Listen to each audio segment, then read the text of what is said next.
Deze week in Limbourgeois, heropening van het kunstpaviljoen Hedge House in Wielree en snelle oogst van Limburgse Chardonnay-druiven.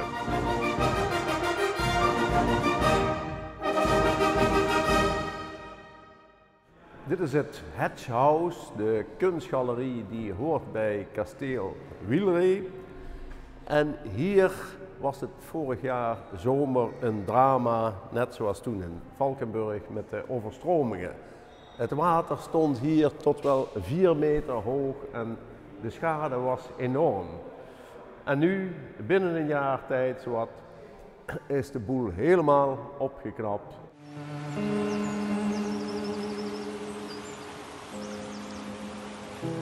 En eigenlijk is dat toch relatief snel allemaal opgeknapt. En jullie als in feite eigenaar, hoe hebben jullie dat gedaan? Ja, het is eigenlijk heel snel gegaan. Zeker als je het afzet tegenover genoeg bedrijven en particulieren. Als je bijvoorbeeld in Valkenburg kijkt, mensen die nog altijd met een stagnatie van het renovatieproces hebben te maken, is het ons heel snel gelukt. En zeker voor een omvang van dit gebouw, ja.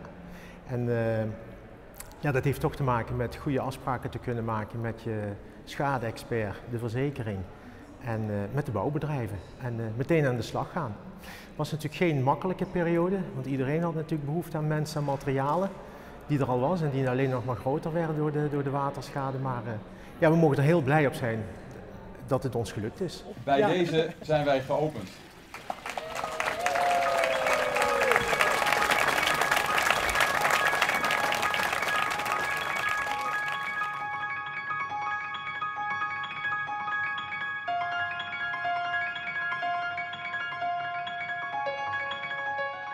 Stel dat er weer zo'n noodweer komt zoals een jaar geleden. Is daar dan nu rekening mee gehouden? Kan dat überhaupt? Het klimaat verandert, het kan zomaar weer gebeuren. We zitten hier natuurlijk op een kwetsbare plek, zo vlak bij de Geul. We hebben gezien hoe snel het kan gebeuren. Vorig jaar 3 dagen regen.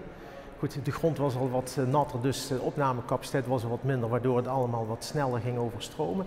Maar we moeten er degelijk rekening mee houden, het kan zomaar weer gebeuren. Dus we zijn ook met waterschap, gemeente aan het kijken naar maatregelen van hoe ga je dit in de toekomst voorkomen. Maar goed, daar zijn wij niet de enige in. We zijn een kleine partij als onderdeel van die hele discussie, maar we zijn er wel mee bezig.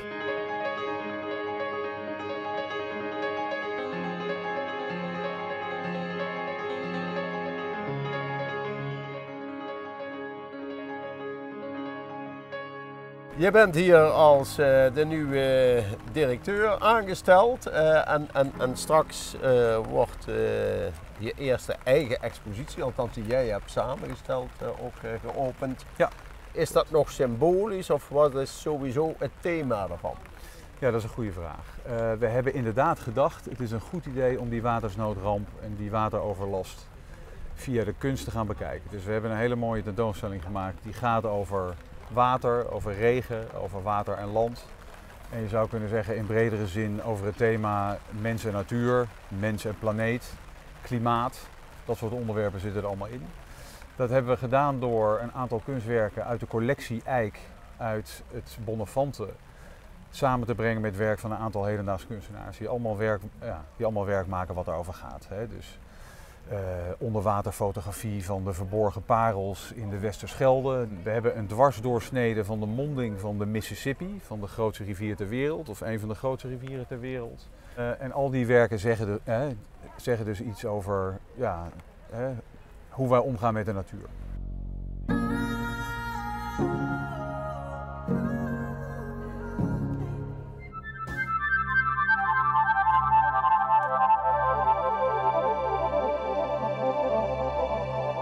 De Limburgse wijnboeren moeten nogal anticiperen op het vaak extreme weer, zoals hier in Noorbeek bij Wijndomein Herenhuis Dorplei.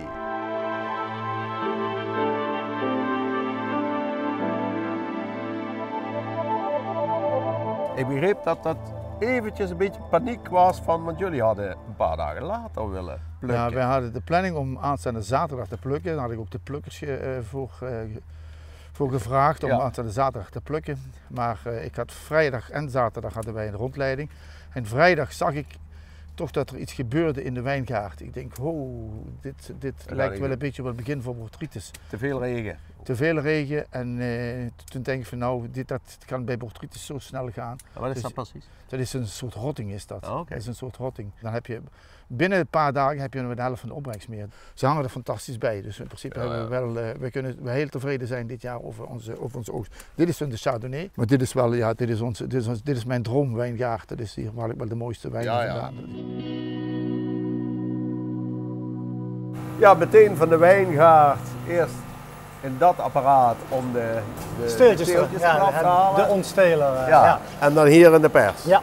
En dat moet dan zo rap mogelijk of hoe gaat dat? Ja, zo snel mogelijk, want anders gaat het al misschien al gisten in de kratten en dat willen we natuurlijk niet hebben. Dus dat moet gisten in de RVS-ketels en hierin. Dus het moet allemaal zo snel mogelijk in ieder geval gebeuren. Ja, er kan wel een paar uurtjes tussen zitten, maar het moet, dat moet geen hele dag hier in de kisten blijven staan. En de persing aan zich, hoe lang liggen die druiven hierin voordat het helemaal geperst is? 3 uur.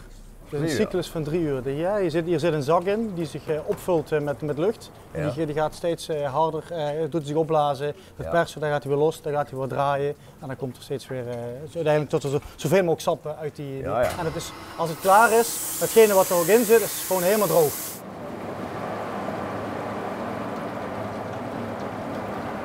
Maar hoe behandel je in die tank de wijn?